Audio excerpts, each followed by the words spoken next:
All right, we are live. Allison's coming. Give us 1 second here.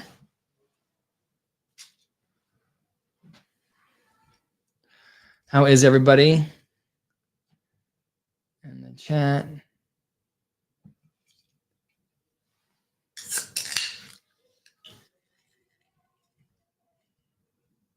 Just give us 1 second. Allison's coming. Oh, some of you were here yesterday. You guys are on top of it. Here, let me share this. Hold on. Hi. Hi, we are live. How's it going?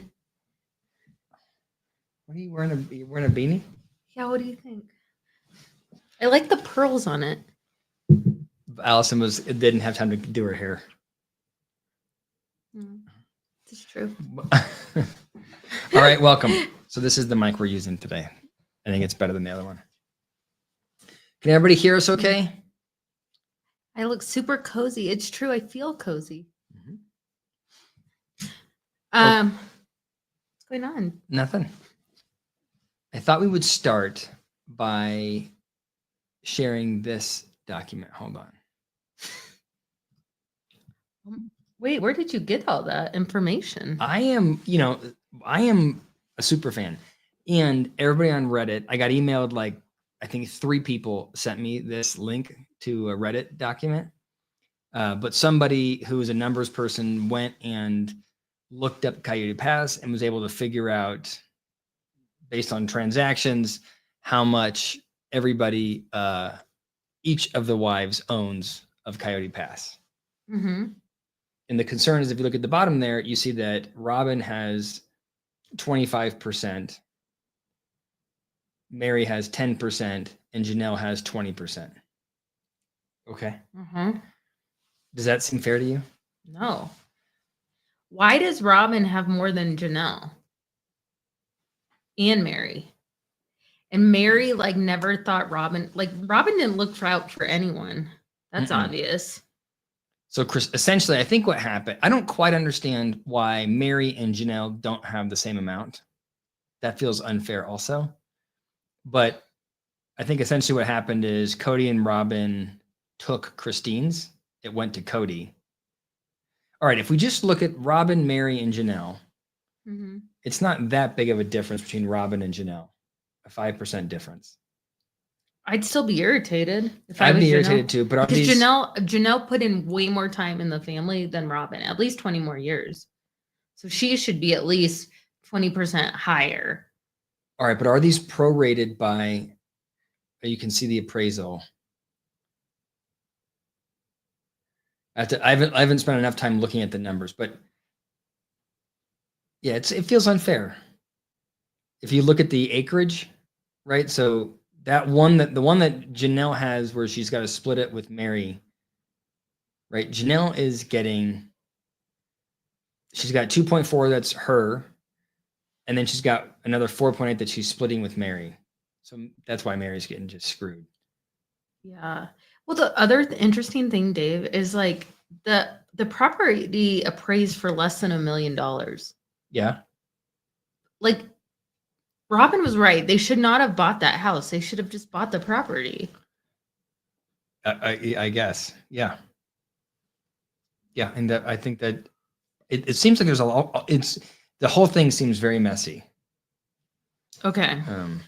Yeah. Did you tell everybody about our new membership? Because I did see a new member just join. We got a lot of people that join, new members. Look at all these up here. Oh my gosh. Okay. Can I ask them a question? Yeah. So today I heard one of my favorite influencers did a gift guide, and I really liked how she did it. And I was wondering if they cared to hear our gift guide for Christmas this year. Would that be fun? Do you want to switch every time people don't like do you want to control the comments? Yes, I do. Oh, that was a quick. Yeah. Oh, let's hear it. See, they're into my gift guide. Okay, that might be a members only thing, or we can do it on the regular. We can do it on the regular. Okay. You gotta scoot that. Oh, I get to scoot over. Are you going to put the questions that people sent in up for us? That's part of the. That's Oh, part of what happens in that seat. okay. Did you introduce us yet today, or did we just go? We just went. Okay. So welcome to our live stream. I'm Allison. This is David. We are here to talk about the sister wives, the craziness that has gone down. Was anyone irritated that Jen didn't kick Kody out? What was up with that? I was so irritated. Look, we have some questions for you about this. I thought you were going to let me do Okay, it. sorry, you do it. I think you're unprepared to do it. You haven't seen the questions. That's true. So do you want to do it? No, this is clunky. All right, go ahead. Okay. What would you say to Jen, or what would you have said if you were Jen and you were navigating the Kody? If I was witnessing that, I wouldn't have been like the two of them just like turn their head away. I wouldn't have done that. What would you have done? I would have been like, Kody, you've had your chance. Can we wrap this up? I would have been so rude. I would have been. Even with Kody, I would have been. I agree that you can. I agree that I can confirm that you have been rude before. I know. Okay. Okay, so let's do our first question. Okay.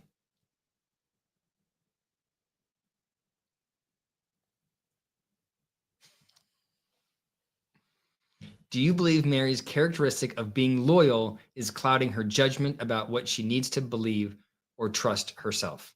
So the person that emailed me this question, it was actually a longer description, and she talked about how she had been to another YouTuber's website who was part of the AUB church. And I believe in the faith, loyalty is very important. I'm probably butchering this email, but the assessment is that Meri is exceptionally loyal. That's part of her faith. So the question for us is, do you think that gets in the way of her ability to effectively appraise people?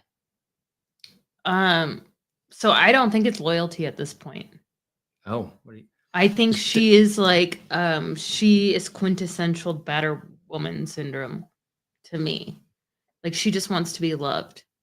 Like it doesn't matter what he does or the evidence in her face, it doesn't matter. Like she would much rather throw Janelle under the bus for trying to help her than see what's happening at face value. Okay, so can you separate? I agree with you.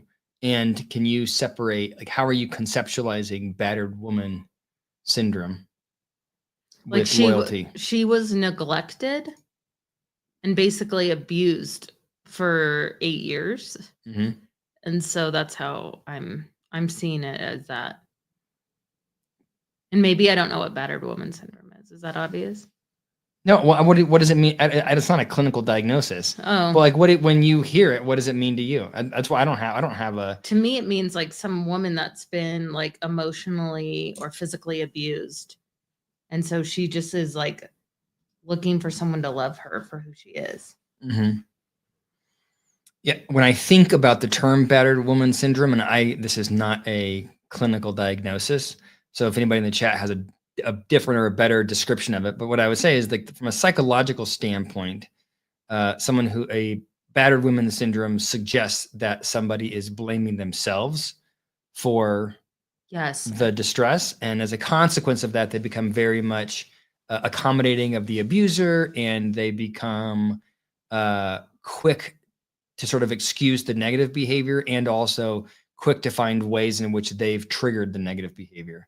So there's a little bit of that if you use that definition. There's a little bit of that if you look at.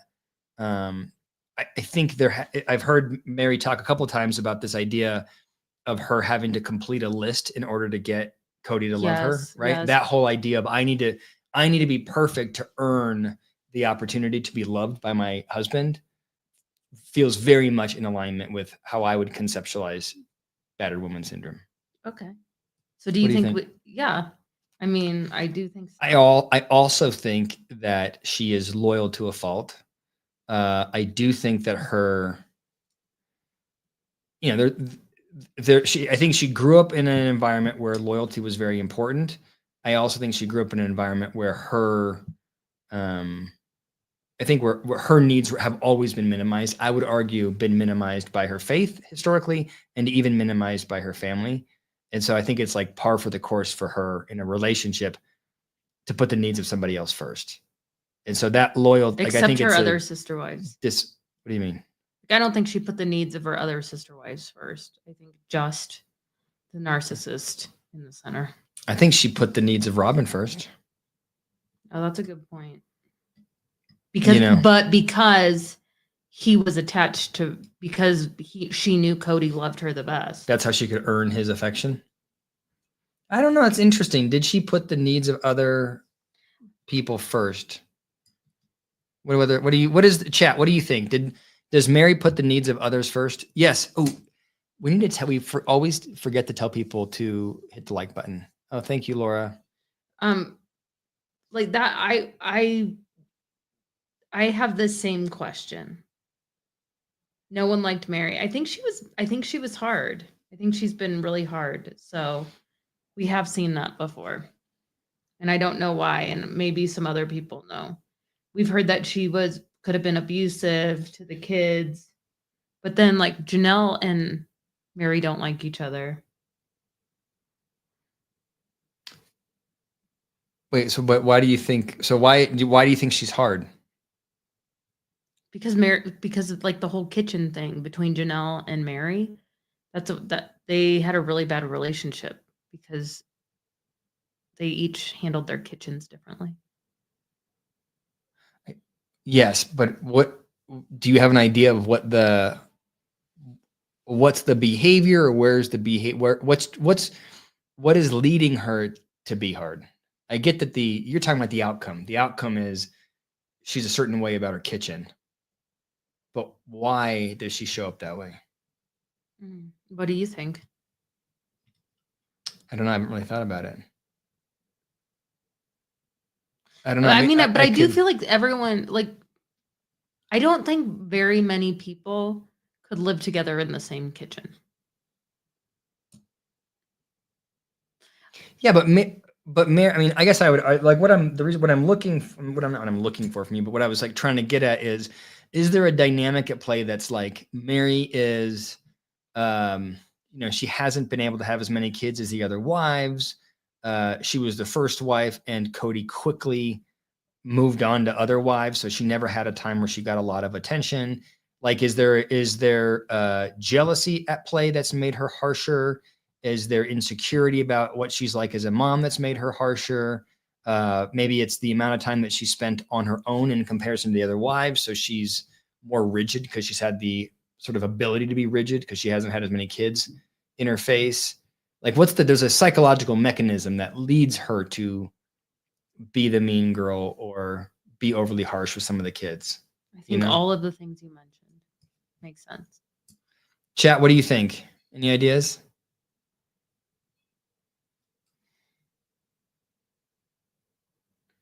Okay. So let's go back to Wait, questions. you gotta go. You're not seeing the new comments. You don't. Do you want to come back over here? No. No. Okay, but how do I go back to the questions? So you see where it says banners? Yeah. Well, first hide the current comment. Go back to comment. Hide current comment. Okay. Go to banner. Hide this one. Delete it. And now you pick whatever one of these comments you want to talk about. This is a good one for you. But hold on. Can I see something here? If you go over here.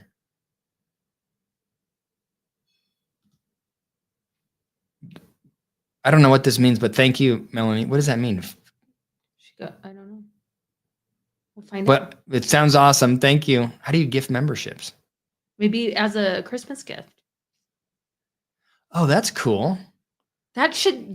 Wait, did you do that? Is that what happened, Melanie? I'm sorry, I don't know enough about lives to know what that or membership programs to know what that is. But if that's what you did, that's very cool. Thank you. Okay. Oh, to be a member. Oh, that's so nice. Okay.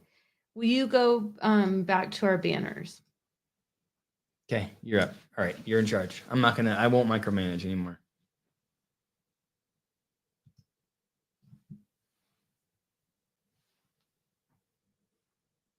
Are you going to read it? Oh, I'm trying not to micromanage, but you can read. I was reading it. If you were just reading it to yourself? If you were Robyn's friend, I Mhm. wouldn't be. I would not be. I'm not. Her and I are not the same material. If you Okay. were Robyn's friend, what conversation would you have with her to hopefully make her see why she should leave Kody? What do you think? I think first I'd say when they're having the conversation about the appraiser, Mm-hmm. and she's like, I don't understand why you don't want to be fair. Of course we need an appraiser. And he's like, and acting like he doesn't know what that is or it's too hard. Mm-hmm. I think that should be a red flag to her because right now he's being fair to her, but pretty soon he's not going to be fair to all these women he committed to. And he's trying to figure out how to not be fair to them. On live TV. Yes. It's like all captured for all of us to see. How can I not be fair to all of my wives? How can I do it? Okay, I could definitely screw them. Okay, but here's the question. If you were Robyn's friend, okay, let's just say hypothetically, would you tell her that she should get out of the relationship with Kody? Yes. Why? First, sell me on that. Why do you think she should leave Kody? And you can't just say, oh, I don't like Kody. I just told you why. What? The first red flag. He doesn't want to be fair to the women he committed to.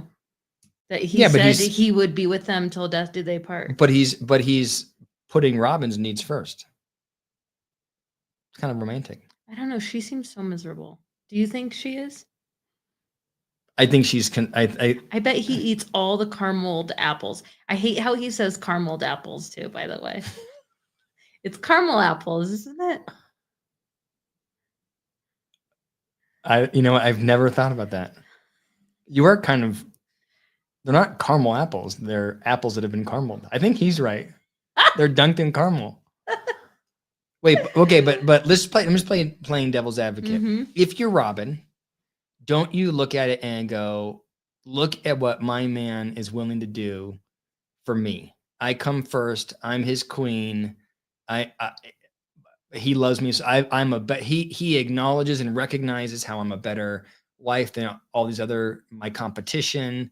And you know what I mean? Don't you look at that and go, this is perfect. I've won. I've beaten these women and I get everything.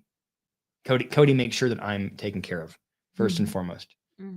Hell, Kody is choosing me over his kids. Because his kids are mean to me, he's willing to ruin those relationships. I feel like I would bring that up too. Okay, so what would you so No, you say it because I feel like I said it. You didn't like what I said. So it's your turn. If you were Robyn's friend, because I feel like you connect better with Robyn, probably because she's crazy. What's that supposed to mean? I just feel like she's unstable, and so I feel like she would connect better with a psychologist. Don't you agree? You could find the pearls from her instability. I'm not sure if I should take that as a compliment or not, but I should say you did marry me, so if I'm good with unstable, emotionally reactive women. You're so great, Dave. Okay. What would I say? Someone just wrote sick burn. Okay, what would I say? I think if I were Robyn's friend, I don't know that actually I agree with this comment from Tanya.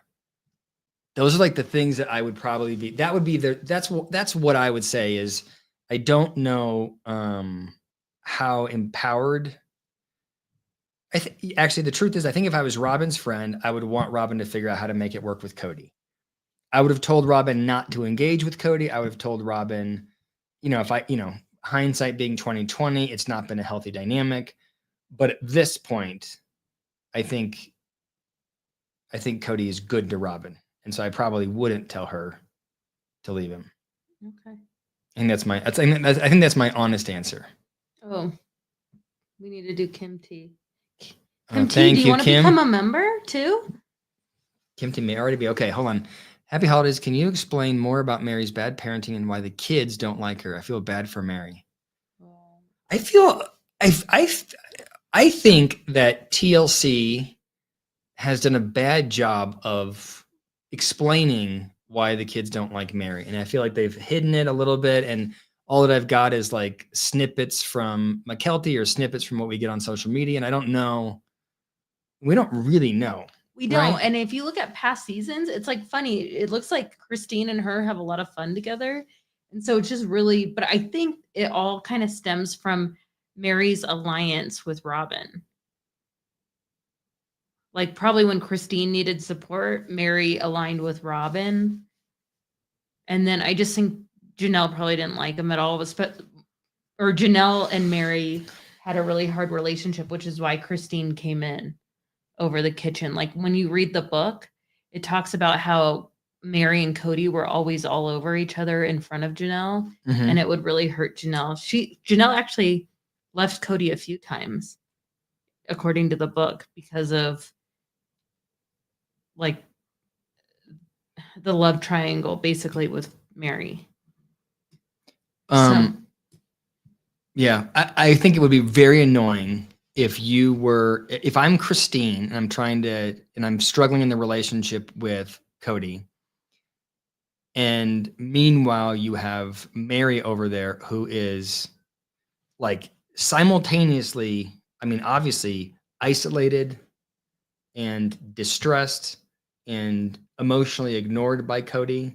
She goes off and she gets catfished.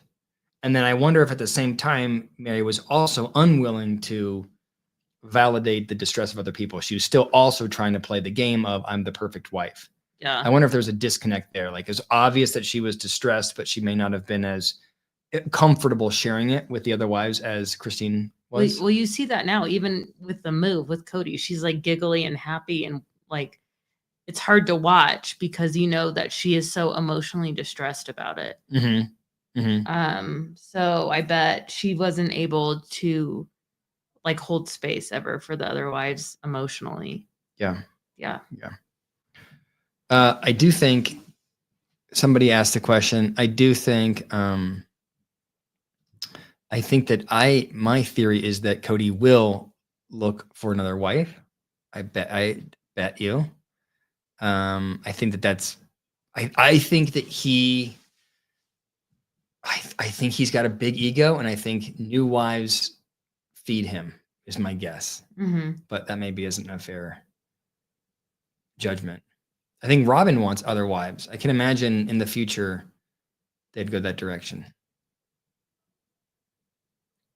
I didn't know that. So just so you're aware, thank you. I didn't know that.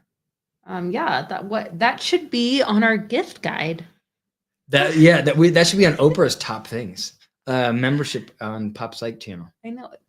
So there was a lot of feedback, Dave, that people do want the gift guide. So David was opposed to it, but I can take that on. Okay, if you take it, I'm gonna put in what specifically I might want for the holidays. Oh God. Just so you know, you're aware of it. Okay. Okay. All right, let's go to another question. Wait, can I say somebody asked the question, and because I said that I said something like that Kody is good to Robyn, and somebody said, well, how is Kody good to Robyn? What I mean by that is I think that Kody prioritizes Robyn. And so even though from the outside we look at it like it's unhealthy, and I think it is unhealthy, I think if you're Robyn, you feel very taken care of by Kody. Oh, zero chance Robyn wants more wives? I think she does. I think she wants that porch. What do you think? You think Robyn wants more wives? I could not. I feel like Robyn seems to not understand, like the idea that any of the wives would build next to her is like shocking that she thinks that would happen. Yeah, I think she has not totally captured her impact. I don't think. Unable to join as a member. Any suggestion what I'm doing wrong? So if you go to the last video I posted, there's a link you can follow. And if you click into Pop Psych, you should be able to hit it. It should say, I can do it. I can show people. Should I show people? Okay. Although I feel like we're pumping this membership thing too much. I would like it if people reached out and told us what you thought would make the membership group more interesting, or like how could we make it so that it was valuable to you. So like one of the ideas we had was to do a Discord. So KKW wrote, I don't think she wants any more wives because she sees what happens when there's a new wife. It does go down very bad, but maybe she's sick of hanging out with him. She has no space anymore. Okay, so if you're curious about how to do it, so if you go to Pop Psych, you can subscribe to the channel, and you can. Oh, look, we're live right now. All right, you can hit subscribe, or you can go over here and click join, and that's the members group. Okay, let's go to questions. Okay. I'd love to hear, like, I'd love Robyn on the show. Just, I feel like we don't get a good perspective of Robyn. Does Robyn have any friends? Like, you always see the other wives hanging out with friends, but they're never filming Robyn with friends. Do you think she has any? I don't know. I don't want. My guess is there's probably not a ton, and but I feel bad just like being critical of her that way. Rachel, she has no friends. I don't know. Okay. So here's a question. We got a question wondering if we thought TLC was going to bring up Garrison's death and the effect on the family. I'm really curious about that. I can't tell if some of these parties are prior or after. Christine hosts so many parties, but do you think like any of them are prior? I think they're all prior to his passing. I don't think there's anything after his passing that's being shown. Okay. That's my theory is, and I think that they have to address it. But I think the very first season, very first episode, they said something like they acknowledged his passing, right? Yeah. So sad. This came up yesterday. Wait, hold on. Can we talk more about that? Yeah. Do you think they should, in your mind, do you think that they should talk about Garrison's passing? And if so, how? I mean, I don't know. I feel like they have such a fan base. They kind of it's part of the show. Like, it's unfortunate that they filmed their lives for forever. So, but then because of that, they have all these people that really care about them, including us. And so we want to understand how the family is processing it. Because I think, what is it you say we have? A parasocial relationship? We have a parasocial relation. They're our friends. We care about them. Yeah, but you're not his friend. He doesn't know, but like I care about Janelle and Christine and their happiness. Yeah, but and even Robyn. I understand that there's an incentive on our end. I would like it if they covered it. I would like to see how they handle it. But if you're the family, would you want it covered? What's the incentive from the Brown family's side? Like, why would they want to talk about it? I don't know. What do others think? You think that they should talk about it or not? What does chat think?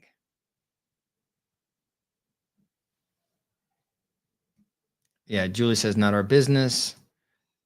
Lee says to memorialize him. Yeah, awareness. Yeah, there's like a lot of good.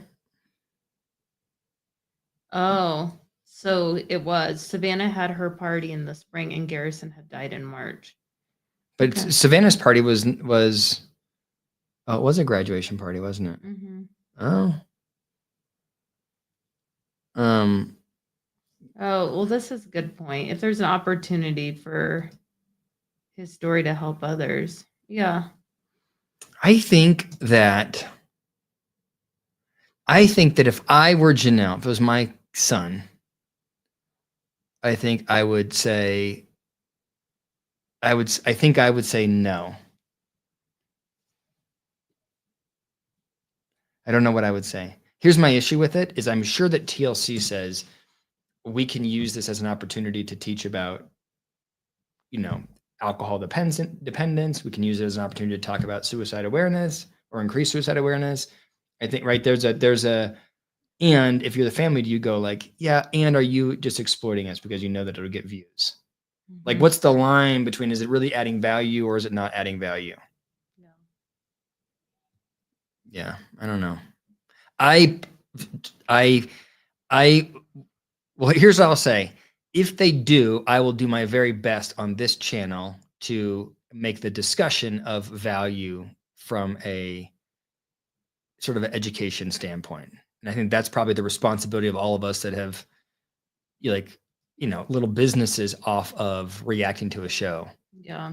I think I'm not this is what Rachel said. The fact that his death didn't bring them back together is really sad, and I agree. Wait, but how do we? Everybody keeps saying that, and you even said that when we were watching the episode. But how do we know it hasn't? Like, everybody goes, "Oh, Kody hasn't changed. It hasn't." How do we know that they haven't had a dramatic shift in how the family operates? We don't. We only see what we see. You're right. But we haven't seen anything after his passing. Mm-hmm. Right. Except that we know Janelle moved to North Carolina, so she didn't come back to Kody. Well, I don't think that they need to get back together, like become, remarried. But my question is, does Kody now reach out to Gabe? Does Kody have a better relationship with Hunter? What's how is he treating the wives? How is he treating his kids? Like that. That's all. That's what we can hope for. Yeah. Okay. Are you tired of that conversation? Yeah. So is he mentally delayed? I feel like this was a good conversation that we had yesterday on the live yesterday. Because we were talking about how the wives seemed like they were a little emotionally delayed, and we were thinking you made a good point that it was probably like, yeah, I think. Oh, go ahead. Oh, no, go ahead. No, I interrupted you. It was probably like being in such a sheltered culture. Yeah, I think that I think I said last time that Christine handles her emotions by making. I think maybe the chat will disagree with me, but she handles her emotions by performing them and acting how she thinks she's supposed to act. I think that Janelle stuffs her emotions and acts like they don't exist, and Meri stuffs all negative emotions and acts in a way that is opposite to what she actually feels. And Robyn seeks attention and defaults to a take care of me stance. Like, I think all four of their approaches to handling tough situations is a little bit on the dysfunctional side. And I think that Kody absolutely has, I don't mean to be, I'm trying to think of like a way to not be like just super critical about it, but I don't think that he has a lot of room for like true reflection over his need to be the center of attention. I think that need to be the center of attention keeps him at kind of a very adolescent mindset. What's about me? It's all about me. Everybody's watching me, looking at me. Don't talk crap about me. I need to have all the girls. I think it's a very adolescent style. I don't want to have to get a liar.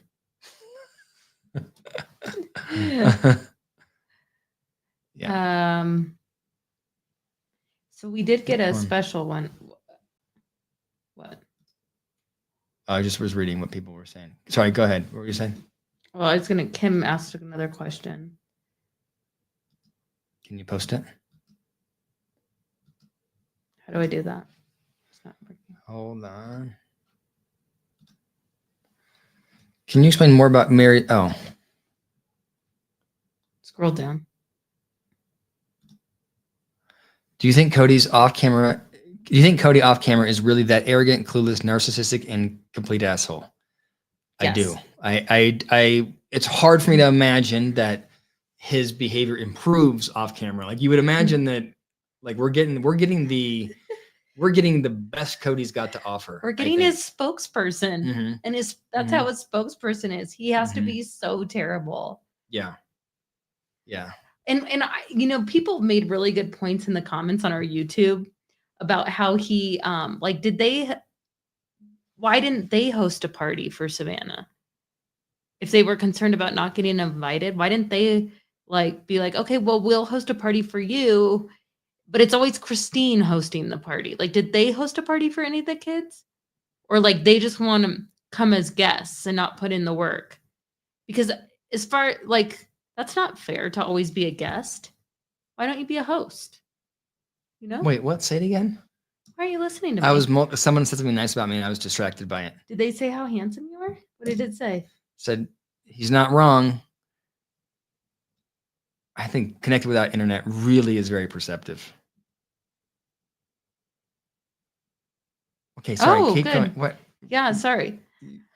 You were going through that slowly. What? Now, wait, what was I saying to you? You said talking about guests and hosts. Oh yeah, like in my chat, why didn't they host the party for Savanah? Why did they always want to show up and wait to get invited? Why do they not host a party and invite everybody else? Yeah. I agree with you. Yeah. Oh, look at someone says you are handsome. Okay. All right. He is handsome. Okay. What? Will you talk about your guests and hosts? You always, when Allison's mad at me, she always tells me how I'm too much of a guest. What do you mean? What is a guest and a host? There's guests and hosts in the world. And, I feel like you can't always be a guest. You need to show up sometimes as a host. Will you define what guest and host? What do you mean by this? They know what I'm talking about. Like, you can't always. I don't want to talk about it. Let's go to the next question. Why? Because I don't know what to say about it. Well, what do you always criticize me for being a guest? Because you are always a guest. What does that mean? Like, you don't ever host a party, you show up to the party. And I'd like you to host a party and put in the effort. I feel like you're making me explain your insult. But the insult is that a guest is somebody who in every setting needs to be taken care of. They're never showing the initiative to support other people. They're never showing the initiative to reach out to people. They are in their lives always a guest at somebody else's table versus driving forward and pushing other people or supporting other people, caring for other people. So it's not just, do you have a party, but it's about when you interact with people, are you being served by the interaction? Meaning they're asking you questions and you're talking about yourself, or are you hosting where you are asking questions about it? You're caring about the other person and showing it to them. Good job. I forgot about that. That's all. You forgot about it. That's what you're always yelling at me. You yelled at me about it yesterday. Janet wants to ask if anyone would really want to go to a Kody party. And I don't know if anyone really wants to go to a Kody party. It's true, but he should take the initiative to put in the emotional energy of creating one, calling the guests, preparing the food and the decorations. Mm-hmm. Mm-hmm. Yeah. Everybody's writing here. Yeah, we do know what she means. Allison, are those pearls on your beanie? Aren't they cute? They're so cute, right? It's really cool. I'm in Denver, so it's cold. What does this mean? People like you two are homeless. I don't get it. I think it's an insult, but I don't understand the insult enough to be insulted. Yeah. Can you rewrite it so we understand? Oh no. What? Your channel is dead. Oh. Wade is not very positive. But at least you get a shout out, Wade. You got some attention. Thanks for joining, by the way. Like, hit the like button.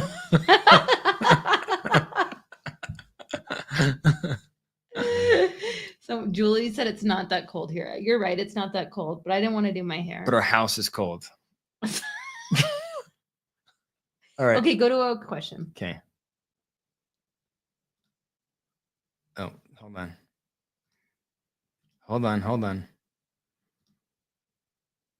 How do you think you can break the cycle of naiveness regarding new relationships when you grew up with a narcissistic parent and a toxic upbringing? That seems like a psychologist question. But you go. I don't want to dominate it. What do you think? Can we play a game of what I think you're going to say? Because I feel like this question comes up a lot. Okay, what? You would say that you have to intellectually pick the person, like that they look good on paper, not the person that you're attracted to. Because probably the person that you're attracted to is the narcissist you left at home. Is that accurate? That's 100% accurate. Yeah, that's exactly what I would say. I have a psychology degree, but my master's is in something else. Yeah. So if you, I mean, I think that there's if I'll just say the same thing that Allison said, but I think that if you are clocking the fact that you are entering relationships in a negative way, or if you're clocking the fact that you're not appraising people accurately, then I think you have to, you have to sort of push yourself to get out of your emotion.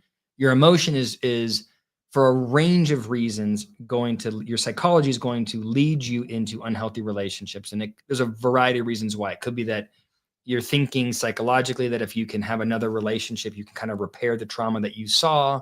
You're thinking that if you, I got distracted now, but there's reason it serves you from a psychological, emotional standpoint to like find someone that duplicates the behavior of your parents and then fix it. It can even serve you psychologically to duplicate that relationship and have it go bad because you may feel like that's what you deserve. Like if you think about Meri's behavior, for example, it's possible that she grew up in a way where she was sort of disrespected and under-regarded, and then she enters a relationship that mimics that, and she may feel like that fits. And I'm making that up about Meri, but the idea is that that's your pattern. And if you recognize that's your pattern, you have to get your emotion out of it and make intellectual decisions, because you can adjust your cognition easier than you can your emotion. I think you just said it more clearly than I did. So, all right, let's go to the next one. Okay. Here, we have to delete that.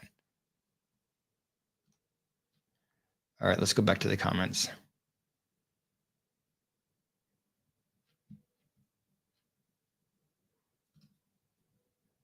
All right. Talk nerdy to me, Dave. Okay. Oh, look at who's Deanna? Maybe Brianna and Savanah are in the same grade, assuming they had a party for Brianna. They could have invited Savanah. Well, I did hear that in our comments a lot too, and that is an interesting. Like that seems like an easy to do a co-party. I'm a twin, so I always had a party with somebody else. So I feel like if they're the same age, that would be great. Mm-hmm. Do you think that it's the parents' responsibility to like host a party? Wait, how many people? It's Brianna. Brianna and Savanah are in the same grade. They had a party for Brianna. Yeah, they should have. I think the parents could have done that. Yeah. I mean, but to play devil's advocates, it's also possible that they don't get along, and it's not fair to force them, you know? Mm-hmm. Yeah. Okay. All right, let's go over here. Got one more of these. Do you think that someone can become a narcissist once in a relationship, marriage, or even as becoming parents, a person who has never perceived or behaved as a narcissist before? Aren't they the covert narcissists? I read a book about in like covert narcissists. Yeah. So like they hide it really well, but then it just like comes out. Did you tell me about that? I'm not sure what I mean, I know what there's a covert versus an overt narcissist, and high level. A covert narcissist is somebody who is a narcissist in general is someone who is deeply insecure, and they deal with that insecurity by inflating themselves. Mm-hmm. They compare themselves to other people. They minimize other people. They think that they are special, right? They have these delusions of grandeur. But you can have delusions of grandeur.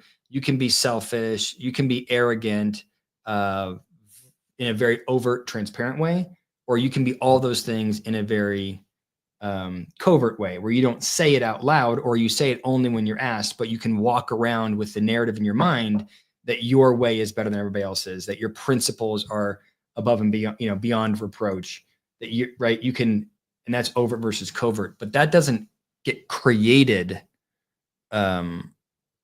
The question here is, can you become a narcissist after the relationship has started? I would argue very unlikely in this, unless there's significant life events. But I would say, like, if you are a adult to have late onset narcissism, like someone becomes a narcissist when they're 40, I think feels very unlikely to me. I think it's more likely that someone's a narcissist and they're able to hide it. And then, you get married and then some of those behaviors become more apparent. What do you think? Was that too long of an explanation? No, it was a good one. I was just thinking about all the covert narcissists that I know. Okay. All right, let's go over here. What? Lee Wilson wrote public service announcement. I'm not related to Wade. I'm feeling bad for Wade. All right, hold on. Let's go over here. Someone wants to know what you've been diagnosed with. Me? Yeah. I think I'm trying to think. What have you diagnosed Dave with? This is you. Oh. Many things. For sure, narcissist. Sometimes I feel that way. The covert kind. Oh, you do not think it's covert. You think it's overt. If there was a diagnosis for poor planner, you would be off the charts. She calls me a bumper. Is like that would say the biggest criticism I get is that I'm a bumper and a perpetual guest. And there was a while there where you were calling me an infant frequently. That's not nice. I agreed it wasn't nice. I also call you lots of nice things.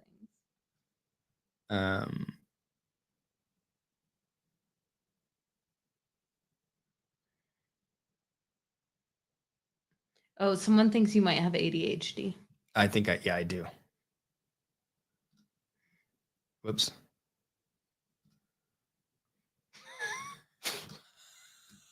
Wait, hold on. You guys are shockingly. I feel like David is the idea guy. You guys are shockingly perceptive. So let me first just say, I definitely have ADHD, no question. 100% accurate here as far as the idea guy, right? Don't you think? Mm-hmm. I think my follow through is getting better though. Mm-hmm. It's not. I lead with idea though, right? Well, I feel like the way you approach life is you just get on the bike and start spinning, and you have to keep pedaling, otherwise it will fall over. And that's a really good way to approach it. Wait, what? I'm curious what you say more about that. I get on the bike and what? Like you have an idea, you get on the bike, no planning. What bike are you talking about? It's a metaphor, Dave. Come on. All right. You get on the bike and you just start pedaling so that it doesn't fall over. And that's how you approach life. But no plan. But if you stop, the bike will fall over. So you have to keep pedaling. I guess so. I'm not sure I understand that. But yes, I think. What's a bumper? It's David. Yeah. David's a bumper. Let's go ahead and why don't you tell the world what this is Allison's favorite critique. And by the way, if you're around Allison and you bump, you will get the diagnosis very quickly. She moves quickly to label someone as a bumper. I'm from a big family. And so everyone's moving in different directions, but with no real plan. So even for Thanksgiving, I had to have everything planned out because I had 22 family members. And if it wasn't planned out, everyone would bump into walls and want something different. So I just told everybody what they're doing. David wants to do something, but doesn't have a plan. I mean, and this is not like at work or with YouTube, but just in general, getting ready to leave for the day. I feel like there's all kinds of bumping into walls before we go. So that is what a bumper is. Allison would be like she thinks I am like like one of those buoys that floats in the ocean and then just like the current takes them and bumps them into things. Allison is like a homing missile, but the GPS is broken. So we are flying forward with a lot of energy, but we may careen off things that we don't need to. Like a chicken with his head cut off. Let's hear what that's what my diagnosed David's a bumper. And you for sure I'm not a bumper. Diagnosis. You're not a bumper, but you're like a bumper with a motor stuck to it. But so they wanna you're know- randomly bumping into things. You communicate. You act like you're like. She acts like she gets up and she like creates a list of tasks. She does not. But I'm on a bicycle. You're on a motorcycle, ramming into things, and then yelling at everybody for moving too slowly while you've careened No, into them. I have decided that hurriedness is incompatible with love. Someone smart said that. And Wait, what? hurriedness is incompatible with love. So today when I was playing pickleball, Okay. it is. Hurriedness is incompatible with love. I hear you on You that. need to rest. You And need is your perception that you rest? Yeah. Yeah. okay. I actually I do lists. Hold on. For the record, between the two of us, I am the list person. I think I have the list here. Oh, I know. No, but what we talked about yesterday is like we were talking. Oh, this is actually a good time to What? bring up my favorite topic. What is it? Yesterday on our members only, we brought up life hacks that have changed your life for the better. And some of our members brought up some really great ones, which I've already utilized today. And I'll share this without the members, but this is the kind of stuff you're going to get. If you put your potato chips in the freezer after you open them, they will stay. This came from a member. I think it was from Lindsay. They will stay fresh. Does anyone? And then David, my life hack came from David. So if you ever feel really anxious in the middle of the night or whatever, if you just write down everything that is making you anxious, then you'll be less anxious. And that came from a psychologist who studied anxiety. I'm concerned that I don't want this. We can't have this channel turn into a Mel Robbins channel. Okay. You know what I mean? We got to do. What do you want it to be a Mel Robbins channel? Well, I don't know. You should ask your audience because I love life hacks. All right. Oh, that was Tina. Tina did that one. Thank you, Tina. Sorry about that. I didn't mean to What? not give you credit. What happened? Did you? Tina Fortin wrote that. That was her for the chips. Oh, yeah, good. Oh, and it looks like some of the members did it. Okay. Okay. Oh, what were you gonna say? No, I was just gonna invite the audience to ask David some questions. Or Everybody does like your life hacks. And if you have a life hack that you think we should share with the audience here, like please bring it up. I had a larger question that somebody sent me that I couldn't put that I couldn't share, but I can share it if we put it on another, if people want to see this. Can I just read this to you and see what you think? So the person asked me about a theoretical conceptualization of Kody Brown as an individual. I thought this was an interesting question. It's going to maybe be boring, you tell me. But do you think, like, how do you conceptualize Allison, Kody's desire to, I'm trying to think of how to do this. This is probably bad. This is too much. This is too much, huh? Why aren't you reading it? Well, because I'm trying to speed it up, and I'm worried that it's boring if I show the whole thing. But maybe I'll just show the whole thing. Hold on. Can you see that? So the question is, and this is a psychology student, and Morgan, if you are on here, you know more about Kohut's concept of narcissistic vertical splitting than I do. But it's an interesting thing, like for the live stream, to know about, like, there are different, if people can people see that? I can't. Can they see that way? No one can read that, can they? No, but you're just keep going back and forth. All right. Decide to go with it or don't go with it. I'm going to go with it. Okay. There are different, here, let me go with it and let me just talk through this, okay? Okay.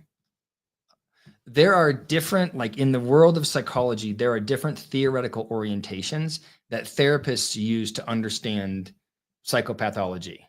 So, for example, someone could look at Kody's behavior and conceptualize it from like a behaviorist standpoint. Somebody could conceptualize it from a humanistic standpoint, a psychodynamic standpoint. And these are all different like categories or frameworks that we use to understand like why psychopathology exists. Okay. And I guess I just want to make the point that my theoretical orientation is an existential, that my theoretical orientation was always existentialist, which is a humanistic. So to answer your question, Morgan, my way of viewing Kody would be to say that the distress that created the narcissism, right? Narcissism always comes from some kind of traumatic event, some kind of really strong insecurity. And I believe that the way I conceptualize it is that Kody feels like, or somebody like Kody, narcissists in general, feel like they don't have a sense of meaning or a sense of purpose, or their value is not there for whatever reason. And so that they have this distress caused by that lack of value, and then create that sort of sick behavior. So for me, everything when we think about psychopathology goes back to people essentially feeling like they're isolated, people feeling like they have no meaning or purpose in life, and having a lack of control over what their life looks like. I think that was too in the weeds, but that's how I would look at it. All right. And that shut down the chat here. Can you scroll down to the bottom? Mm-hmm.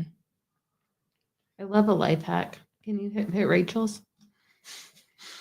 Everybody in the chat is proving me wrong because they like all your ideas. I found out recently that if you hold down the space bar, you can move the cursor in your text wherever you want. You don't have to backspace everything if you make a mistake. Oh, I did not know that.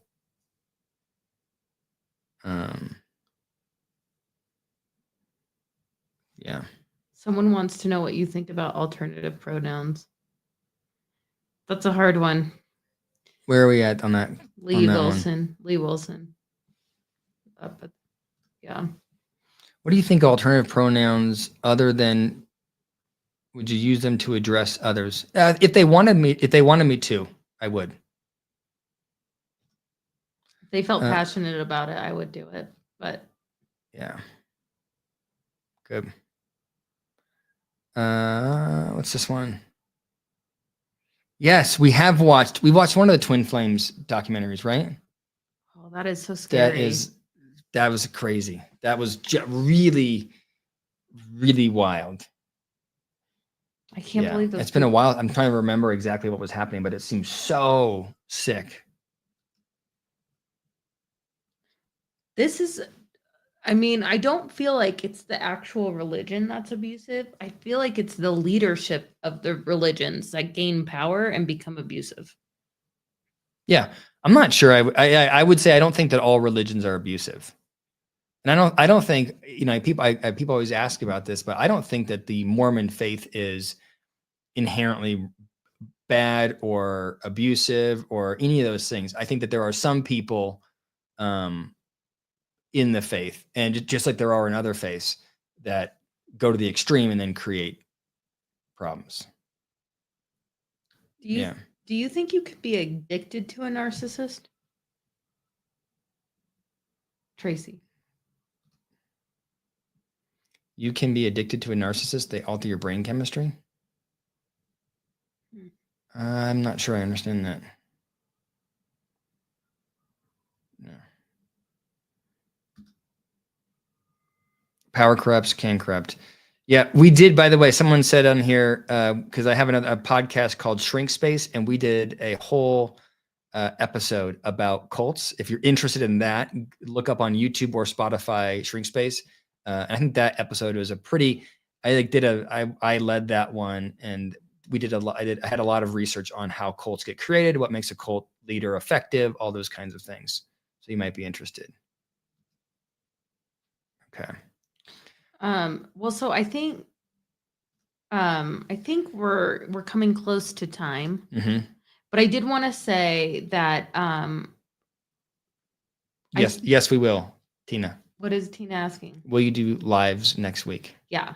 We'll do lives next week. We'll also try and do our gift guide. David's going to be reluctant about it, but I'm going to try and do a gift guide. I thought it was so fun. Also, okay, we'll do it. Okay, yeah, we'll do it. Also, we have a new, just to bring it up again, we have a new subscription where you can have emoticons and you can get our videos without ads in them, and we'll have specific lives for the people that are members only. That are members only, Mm-hmm. and we'll have specific lives where you can ask David anything. So for the live stream next week, or if you want to ask a question or anything, that's my email. Somebody asked there earlier on, what's my email? If you send anything there, that's where we'll get it. And I also would just ask you, if there's a way that we can make the channel better, let us know. Like one of the ideas that we've sort of been kicking around recently is doing a Discord. Would you join a Discord? How do I do a Discord in a way that would make it interesting and effective for this group? Just trying to sort of set up the right structure, and we're just thinking through that. All right. Thank you, everybody, for joining. Good talking with you. Have a good night.